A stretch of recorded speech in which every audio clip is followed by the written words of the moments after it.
What is going on, guys? Welcome back to the channel. Critical Overlord here.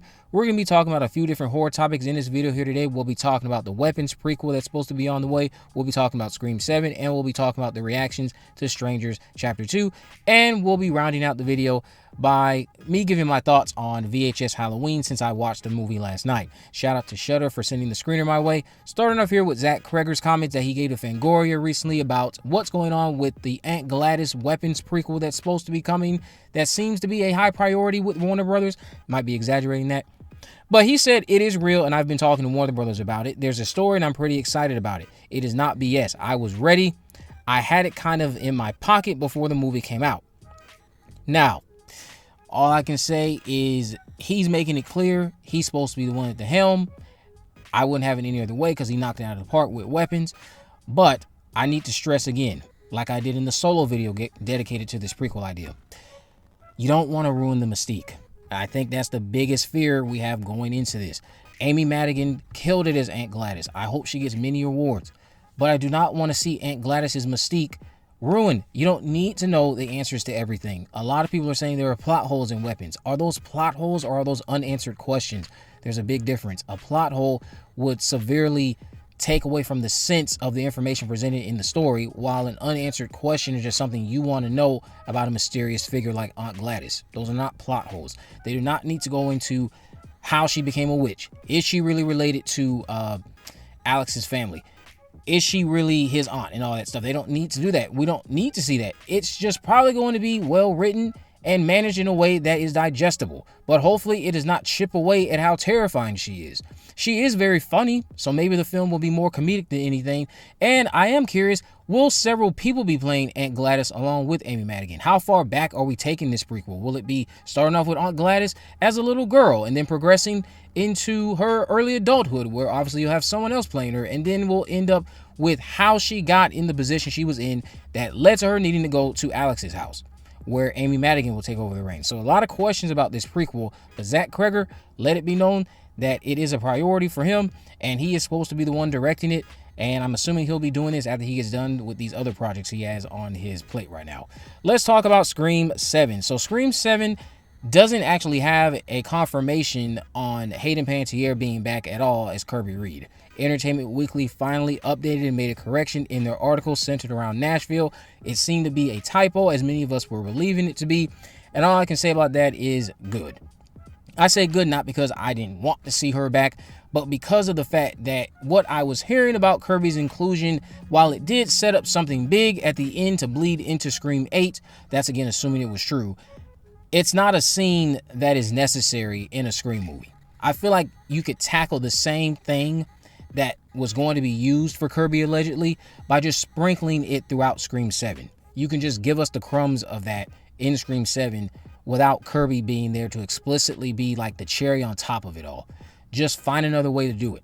And for those of you who have been dying to see this angle, you probably know what I'm talking about. I'm just trying to avoid getting too deep into it just in case they actually end up going that route in Scream 7. I will say I haven't heard anything about it, but of course I don't have all the details about a movie I haven't seen. Another thing with Kirby, like I've been stating in other videos, I kind of have my Kirby fix, and I'm sure many of you will agree. The thing with Kirby, for as long as Scream 4 was out and we didn't have a Scream 5, was she's alive, she's alive, she's alive, she's alive. The talk about that.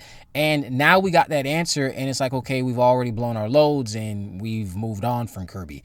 Kirby was a perfect character who could have led the series into the future, but the Weinsteins weren't satisfied with what happened with Scream 4, and yeah, they just didn't give us a Scream 5. I firmly believe Wes wanted Hayden as the new lead. Yes, they wanted to, well, Kevin seems like he wanted it to be Jill, given the ideas for Scream 5, but Wes seems to have taken quite an interest in Hayden being the lead, and that just didn't happen. We could have gotten a great series of films with Kirby as the lead, but that ship is sailed, and I feel like Kirby has served her purpose. We got the answer on whether she's alive or not, and then she came back to wrap up her story. Yeah, we can get a show about her as an FBI agent, but I don't really want to see that per se. I'm not dying to see more Kirby. I'm just not. Let's talk about The Strangers Chapter 2. So the streets are saying that The Strangers Chapter 2 is another pile of dog crap from Rennie Harlan. The movie had its premiere out at Fantastic Fest, and I've seen 3C Films tweet about it, watched his video, I saw Cobb's tweet, shout out to you, and I watched Spooky Astronaut's review recently, and it sounds like they managed to make a movie that is somehow worse than the last. All we wanted was for y'all to tap into what didn't work and just improve. And instead, it sounds like we've got ourselves a Jeepers Creepers 4 situation where, if you remember, if you were around for that, a lot of us were foolish enough to think that you can't get worse than Jeepers Creepers 3. And then Jeepers Creepers 4 said, just watch this. And it did that with flying colors. It got straight A's in that department. Somehow it was worse. Not that it was this impossible task, but the fact that you made it worse still just gets so many of us. I'm about to start a tangent, so let me just focus on The Strangers. Chapter 2 apparently has a good start. That's what everyone keeps saying in these reactions. And then it's just derailed by questionable writing and CGI mishaps. And apparently a shot that is very questionable, centered around Maya's character. And of course, Madeline Pesh, very attractive. But apparently there's an unnecessary shot in the film that undermines what you're trying to do with her character.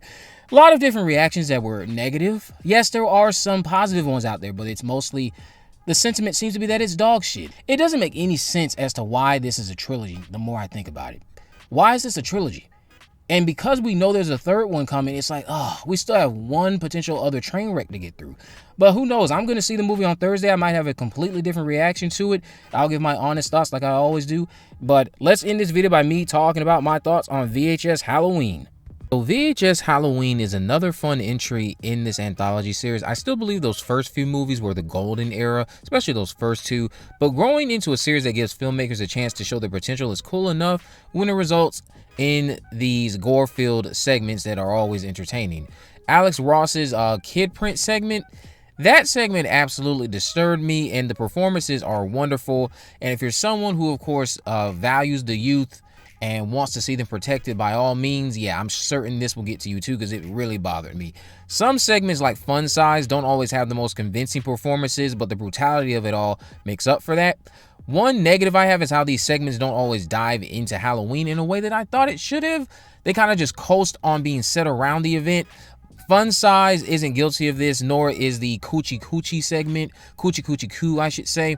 But yeah, another fun entry in the VHS anthology series. If you haven't already, of course, you guys can check it out when it drops next week on Shudder. I believe it had its world premiere at Fantastic Fest. Again, shout out to Shudder for sending a screener my way. I enjoyed it. I look forward to the next one. I would like to see them go back to having like this overarching story that connects to the tapes being displayed to us.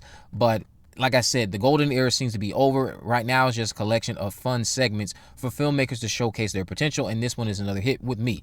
Let me know what you guys think about all this down in the comment section below. If you haven't already, of course, make sure you subscribe, turn on post notifications, and never miss a video. In the description, I have links to all my social media accounts. I'm on Facebook, Twitter, and Instagram. You can message me there, of course, to let me know if there are any movies, news, or reviews you'd like me to cover in the future. And with all that in mind, guys, I will see you in the next video.